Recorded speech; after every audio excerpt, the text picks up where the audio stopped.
প্রতিবেশীকে সাহায্য করলে ভালো না খারাপ? জোরে বলুন, ভালো না খারাপ? বিপদে পড়লে টাকা আছে দিয়ে ঠিকই, কিন্তু ইন্টারেস্ট দিতেইব, আছে না নাই? আর যদি মনে করে না এই লোকটাকে টাকাটা দিলে টাকাটা ঠিক মতো পাইতাম না, সুদও পাইতাম না, ডাইরেক্টলি না করে দে যে আমার টাকা নাই, এমন আছে না নাই?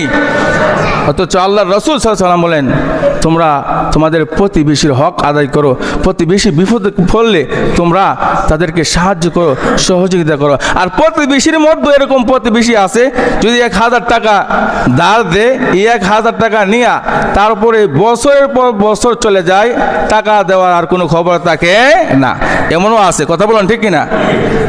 আমরা সবাই সংশোধন হতে হবে। সংশোধন যদি হতে পারি তাইলে আমাদের ভিতরে হেদায়েতের নূর আল্লাহ জ্বালিয়ে দেবে, এই নূর দিয়ে আমরা জান্নাত পর্যন্ত দেখতে পারবো। একটু জোরে বলি সুবহানাল্লাহ। আল্লাহ পাক রব্বুল আলামিন প্রত্যেককে এই কথাগুলির উপর আমল করার সেই তৌফিক দান করুক। আমরা সকলে বলি আমিন।